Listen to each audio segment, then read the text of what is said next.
Hi there, it's Jason Gorman from Codemanship with a video about legacy code for Python developers. So what is legacy code? Well, in his book, Working Effectively with Legacy Code, which I'll drop a link to the book in the description below, Michael Feathers describes legacy code as code that does not have automated tests, does not have fast-running tests. Why? Because without those fast-running tests, when we change legacy code, there's a very real risk that we'll break it and it'll be a long time, if ever, before we find out. The cost of fixing bugs tends to rise exponentially the longer they go undetected. So how fast we can get feedback from testing is a major factor in the cost of changing code and the risk that we will break it and not realize. So legacy code typically is software that is in operation. People are using it. For example, end users or a business are relying on it, but for various reasons, but particularly because of the time that it takes to retest it, the code is too expensive and too risky to change. And I've seen many businesses relying on legacy systems where essentially all they're doing is fixing bugs. And of course, while they're fixing the bugs, they're introducing all new bugs. Because the cost of actually making changes for the business, if the business requires the code to do something else, is just too prohibitive, and that then becomes a blocker on the business. It becomes a limiting factor on the business's ability to change and adapt the way they do what they do. So it's a serious problem for businesses, and it's a serious problem for software developers. And to illustrate, I've written some legacy code here, bearing in mind, based on Michael's definition, legacy code doesn't mean old code necessarily, or code written in COBOL or anything like that, although there is a lot of legacy COBOL code out there, code that doesn't have automated tests. It simply means code that is too expensive to change because it takes too long to retest it after we make each change. So here's some legacy code. I've got, this is the same example that I used when we were talking about the testing pyramid in the previous video, and these two topics are very closely related. And in that previous video, I kind of paused the video, refactored it, and then we came back in and took a look at how it was different. In this video, we're going to actually show the refactoring and the kind of process I go through, and we're going to describe the process that Michael outlines in a lot of detail in his book for changing legacy code safely. So let's imagine we've got some code here that creates rental records for movies. And we price our rentals, our movie rentals, based on the IMDb rating of that movie. And we fetch some information from an online API about the movie, in particular its IMDb rating, and then we use that information here to calculate a price for our rental. So this code does not have any fast-running automated tests. So we are kind of stuck at the situation. Let's just go. I've rigged up a little command line program here that I can use to system test this. Let's bring up a terminal, and what we're going to do is we're going to execute our little command line program there. We need to give it a customer ID. That's J. Gorman, that's me. And let's paste in that IMDb movie ID. And what this is going to do is it's going to create a rental, which is then going to talk to the pricer, which is then going to talk to the web service, retrieve the information, and then calculate the price of the rental. And we'll be able to see, hopefully, when we run this, whether or not that has actually worked. There we go. So that is the correct price. That's a system test. And the problem here is our customer has asked us to make a change to the pricing logic. And we're a bit afraid to do that because we're relying on these slow-running, at the moment, manual tests. We could probably speed those manual tests up. I've just written a little batch file here, so we've got a little batch file to speed that up a little bit. But if you can imagine that on a much larger piece of software, we wouldn't just have 3 tests, we might have hundreds or even thousands of these system tests, so they're going to run really slow. Okay, now here's the process that Michael describes, and I'm just going to do it in very simple, short terms. There's obviously a lot more to it than this, so have a look at Michael's book. Well, this is the process we go for. First of all, lesson number one, we don't just stop everything and start speculatively refactoring the code. I've seen a lot of teams do that. They've had refactoring sprints or even refactoring phases where they've frozen any change requests and requirements. The results of those typically are very disappointing because we're kind of guessing at what we need to make easier, what we need to clean up in our code. What Michael recommends we do instead is we identify what he calls the change point. So for the change we've been asked to make, identify which code would need to change. And here it's in the pricer, basically. We want to change this logic here. Okay, so first of all, identify the change points. And then identify what Michael calls the inflection points. Some people call them the test points. And those are the interfaces around which we might want to write fast-running automated tests, unit tests. Now, I've got a bit of a hint here. If I look inside my little test rig here, I'm actually testing this rental object. And we could directly test our pricer, that would be fine. But there's a couple of considerations when choosing these inflection points where we want to write our tests. The first consideration is how much that interface is likely to change. Ideally, we'd want to put tests around stable interfaces so that we're not constantly rewriting our tests as we're refactoring the internal design. And on the subject of refactoring, reason number two that we might not choose to directly test the change points is we want to create some wiggle room for refactoring. So while we're in here, once we've got tests around it, we're going to be doing a little bit of cleaning up, hopefully, and our tests will make it safer to do that. So we don't want the test to be hugging the change points too tightly because we want some wiggle room in terms of internal design to be able to make some improvements. So identify the change points, then identify the inflection or the test points. The next thing we need to do is we need to break any dependencies that are stopping us from writing fast-running unit tests. In this case, it's this code here, or specifically, it's this code here. But this whole block of code here, we're fetching this information from the IMDb API. So we want to refactor the code so that it is possible to stub this. As you will have seen, that's what I did in the previous video on the testing pyramid, and that speeded up our tests a great deal, orders of magnitude faster. But I'm going to demonstrate how we do that refactoring. So we identify the change points, we identify the inflection points, then we break any dependencies that are stopping us from writing fast-running unit tests. Then we write those tests to cover the existing logic. Then, in a safe, test-driven way, we then make the changes that the customers ask for. So we're going to add some new pricing logic in a test-driven way. And then finally, now that we've got some tests around this code, around our rental class here, we might want to just take a little bit of time to clean up a bit more. It's called the Boy Scout rule. In the Boy Scouts, the rule is that we always leave the campsite cleaner than we found it, tidier than we found it. So we tidy up a bit in the code. We do a bit of cleaning to make working on that code easier for the next person, and the next person might be you. So Boy Scout rule, we clean up a bit just to make it a little easier for the next person. And what happens is we apply this simple process over and over again for each change that the customer asks for.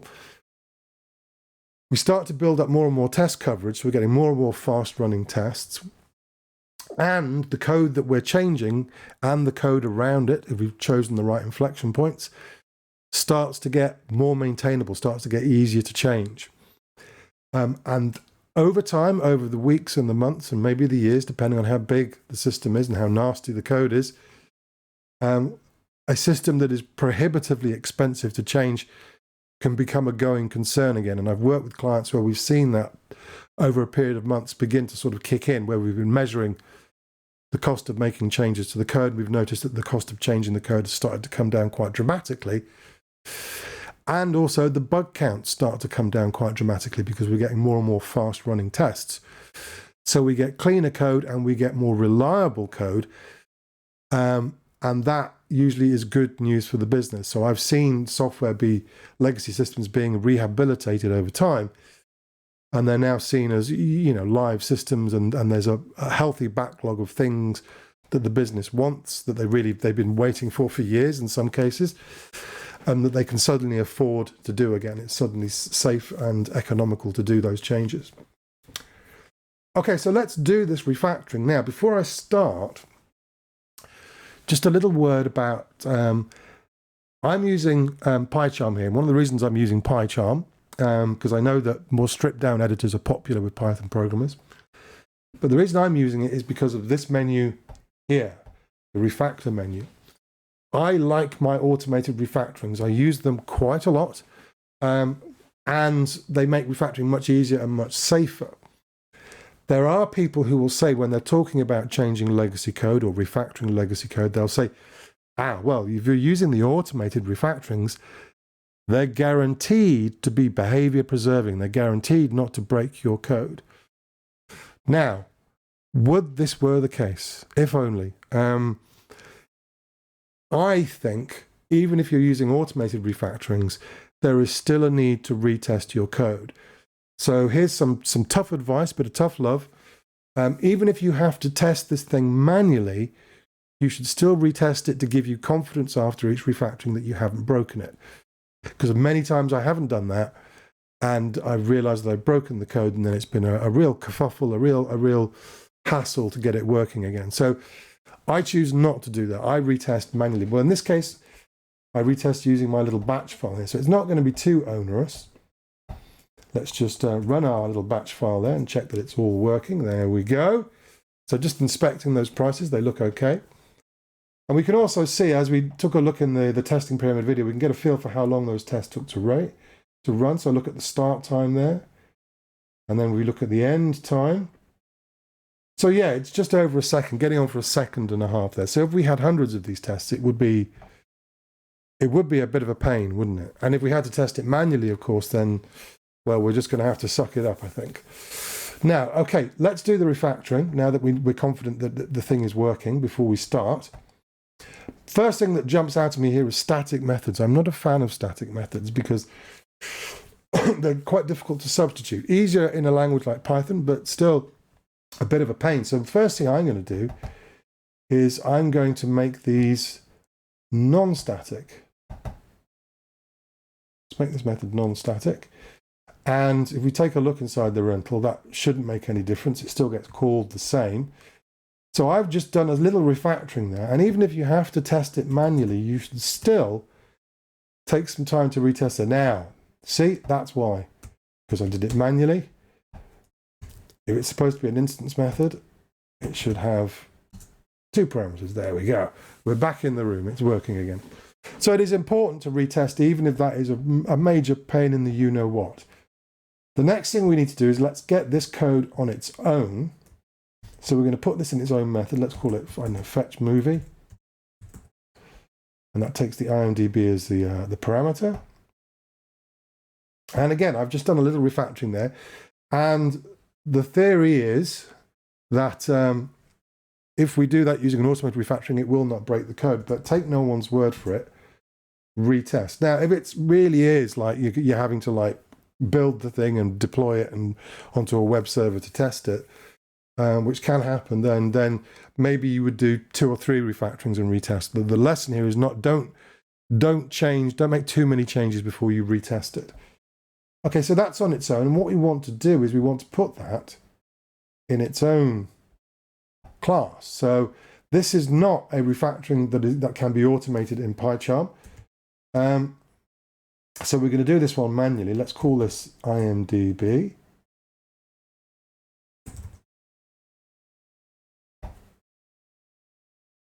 And that'll do for now. And so I'm retesting fairly frequently here. And now what we're going to do is we're going to cut this.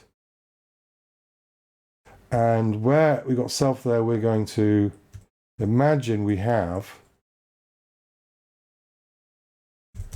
an instance of this IMDb class here. And then we can paste the code in. So that's our move method refactoring there to complete extracting this new class. So have a little dialogue in your head. I've just extracted a class I should retest. And it's looking good. Okay, the next thing is, so the problem here is that let's move this, make it a bit more obvious by moving this to its own file. So we're going to put that in a file, let's call it IMDb, and retest. Okay, so it's a bit more obvious now when we look at the imports here. We've got this direct dependency on this class.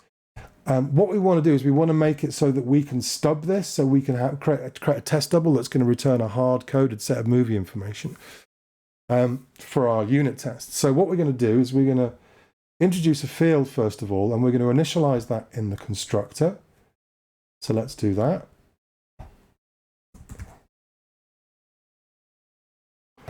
And then we're going to introduce this as a parameter, so it's being passed in, dependency injection, it's being passed into the constructor. So let's introduce a parameter, let's call that IMDb, that's fine. And retest. And then finally, we don't want this, we actually want it to be passed in. So let's get rid of that, let's cut that, go into our rental there, and we're going to paste it in as the constructor parameter there, and so that means I've got to move my import. So the imports now, the direct dependencies are bubbling up the call stack, which is what we're looking for here, which means we no longer need this import, it can go. So we've removed that direct dependency on the implementation of IMDb there, and we've made IMDb swappable in Pricer. So far, so good. Let's just quickly take a look in our rental though. So if our goal is to write unit tests for rental, we need to kind of rinse and repeat now. So this whole little assembly here, so it's a bit like Russian dolls. We pass the IMDb object into the pricer. Now we want to pass the pricer into the rental object. So we're constructing our call stack from the outside. It's called inversion of control.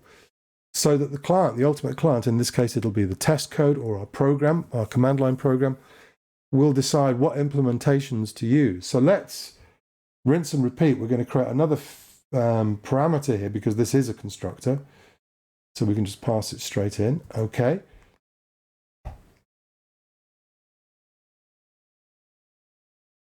That's looking good. And again, we don't want it to actually be set here as a default value. We want it to be passed in from the outside. So this is going to be now a new parameter. And again, see how these direct dependencies on the implementations of these classes bubble up to the top of the call stack, which is what we're kind of aiming for here. So the actual determination of which concrete classes are going to be used is determined by the client. And that makes all of this swappable in whichever way we fancy, really. So let's go back to our rental there. That means we can remove these direct dependencies, these direct imports. It doesn't need them anymore. And we should now have, there you go, working program. It does exactly what it did before. It's still connecting. It's still connecting to the IMDb server, the API, but it doesn't need to. This is now dependency injected, which means it is swappable. So we can replace that with something else. So what I'm going to do now is I'm going to move on to the next part of the process. So we identified the change point, we identified the inflection point, we've refactored the code to break that external dependency, which means we can now stub the IMDb info. So the next step is to actually write tests that reproduce these, my three cases here, but we're going to do that as unit tests. And I'm going to pause the video here because you don't really want me watch me write a bunch of unit tests. We'll pause the video here and then we'll take a look at the tests once they've been written. Okay, so I've written 3 unit tests now, and we're using I'm using MagicMock here essentially to tell it to return a hard-coded tuple there with a specific rating for each of the test cases. So there's our high-rated movie, it's above 7. There's our average rated movie, so it's 7 or less, and there's our low-rated movie, and we're asserting that the correct prices are assigned to these movies. These tests are all passing, so we're at the stage now where we have our passing test, and we're in a position to add a new test case. So the requirement that the business has given us is for what they call classic movies, and these are movies that have a rating of 8 or more. So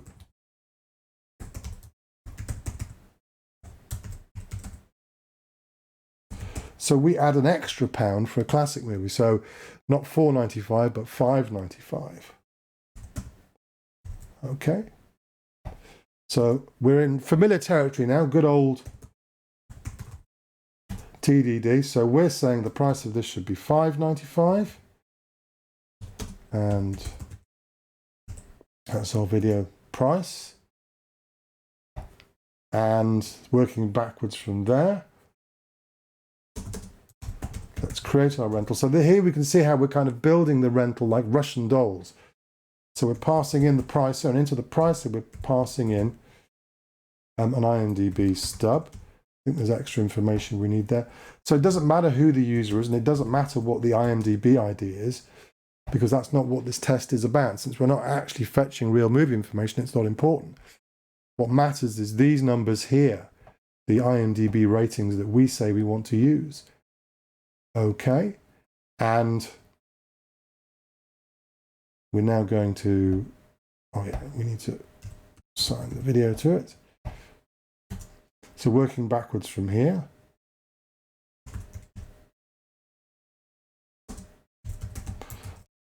let's create our stub using mocking.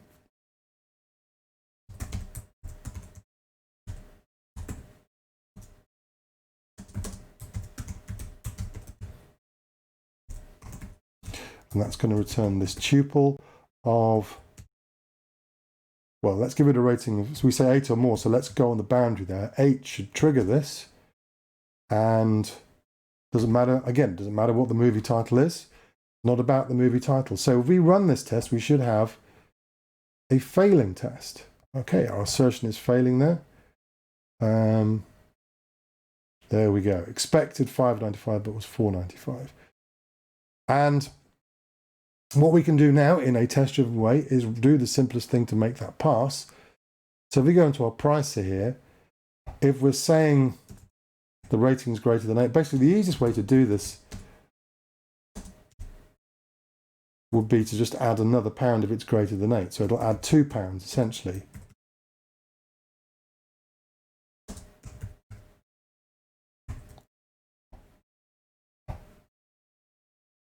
Okay, that's interesting.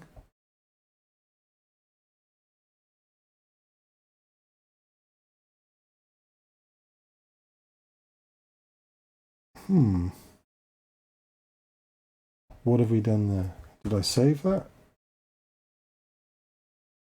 Try again. Okay, let's just take a look there. I'm just wondering why this is failing. What have we done here? We said it should be £5.95.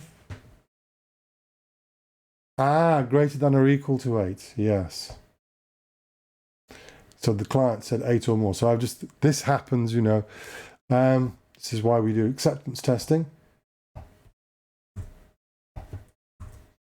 So if it's 8 or more, there we go. So now we've identified the change point. We've identified where we would wish to write tests around that to reassure us that we haven't broken it, fast running tests.